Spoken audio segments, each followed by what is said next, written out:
ontem, finalmente, Flávio Bolsonaro deu algumas entrevistas e algumas explicações que para mim pareceram bem plausíveis. Antes de fazer uma análise sobre o que ele disse e essa situação toda, eu quero indicar para vocês um livro que tem tudo a ver com o tema de hoje, que é o livro Desinformação. A Camila Abdo falou dele ontem. Quem quiser comprar esse livro, eu deixo o link sempre aqui na caixa de informações, e comprando por esse link vocês estão ajudando o meu canal. Enfim, Flávio Bolsonaro finalmente apareceu para dar uma entrevista com uma explicação plausível, explicando da onde veio aquele dinheiro e não colocando a culpa em outras pessoas por diversas razões aí que ele vinha fazendo até então.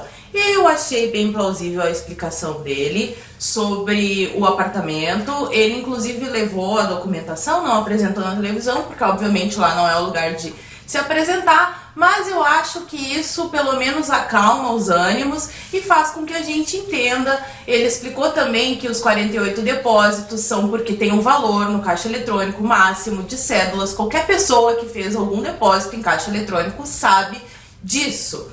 O que mais que eu tinha para falar hoje?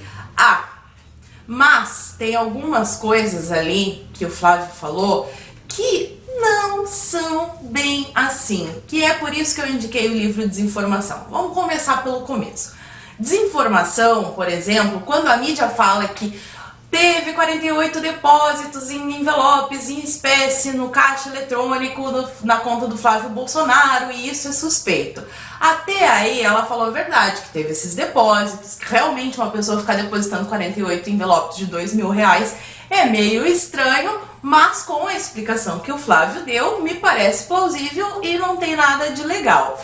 O Flávio Bolsonaro também está usando desse expediente, porque quando ele diz que o sigilo dele foi quebrado de maneira ilegal, não é bem assim. Apareceu essas informações sobre a conta dele porque o COAF é o órgão que tem a competência para fazer esse tipo de coisa. Então, esse tipo de movimentação é informada ao COAF, pelo COAF, etc., sem a necessidade de uma autorização judicial. E isso ajudou muito, por exemplo, em casos como o da Lava Jato, porque não foi quebrado o sigilo bancário dele. A gente não ficou sabendo de todas as movimentações financeiras, a gente só ficou sabendo dessa movimentação, que realmente é uma movimentação atípica e que causa suspeitas. Agora eu pergunto para vocês, por que demorou tanto tempo para ele vir com essa explicação?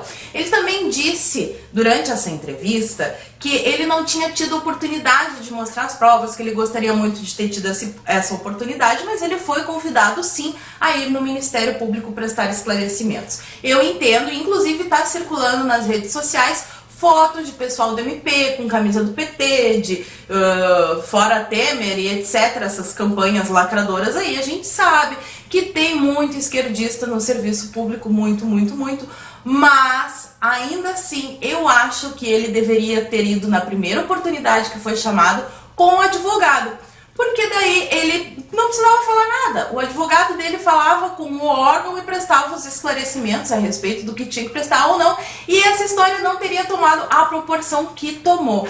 Isso já aconteceu comigo. Uma vez, o governo petista aqui da minha cidade, quem acompanha o canal sabe, quem acompanha o canal aqui há mais tempo sabe, que eu já tive problemas com a prefeitura da cidade na antiga administração, que era uma administração petista. Houve um caso parecido, eu fui chamada a responder uma sindicância, eu não tinha culpa nenhuma e eu sabia que eles estavam armando uma arapuca pra mim, perseguição, igual está acontecendo com o Flávio Bolsonaro, claro, em proporções bem menores, mas eu fui acompanhada de um advogado e já liquidei tudo na primeira oportunidade. Ainda acho que Flávio Bolsonaro deveria ter feito isso na primeira oportunidade, tá? Porque esses casos de depósitos fracionados acontece muito, é muito comum entre parlamentares que nomeiam seus assessores para receber, vamos supor, um salário de R$10.000, eles dizem, ó, teu salário vai ser R$10.000, mas tu tem que devolver 4.000, 2.000, 5.000, etc. Isso já foi escândalo em várias cidades, acontece muito. E qual é a solução? E aqui eu vou fazer uma sugestão até aí para Flávio Bolsonaro, não sei, ou Eduardo Bolsonaro, não sei quem é que tem que entrar com esse tipo de proposta, que se diminua o número de assessores, porque tendo menos assessores, esse tipo de coisa tende a acontecer menos.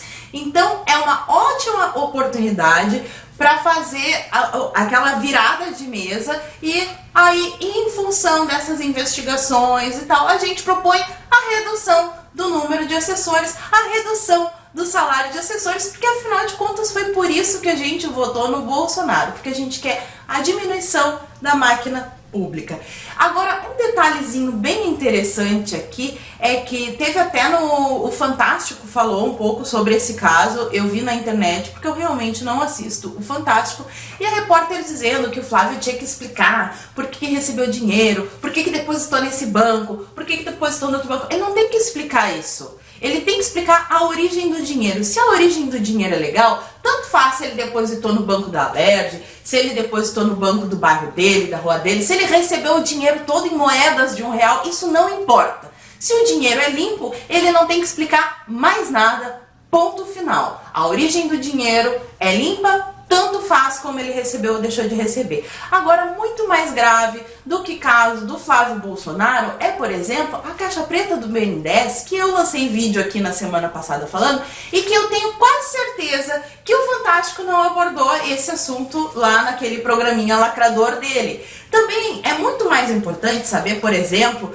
que no gabinete do Ceciliano Ramos, que é outro deputado estadual, que na mesma investigação aí dessa do Queiroz, do Flávio Bolsonaro, o Queiroz ainda tem que dar suas explicações lá, mas enfim, o gabinete do Ceciliano tem 4 auxiliares envolvidos em movimentações suspeitas de 49,3 milhões de reais. Só que isso ninguém fala. Então, por favor, agora que o Flávio deu a explicação, vamos ver aqui do Ceciliano do PT, vamos ver os outros deputados, tem aqui Paulo Ramos do PDT, vamos ver esses outros valores aí, porque a gente quer saber de todos eles. Por favor, nos explique aí, os auxiliares desse deputado do PT, que história é essa das movimentações na conta de vocês?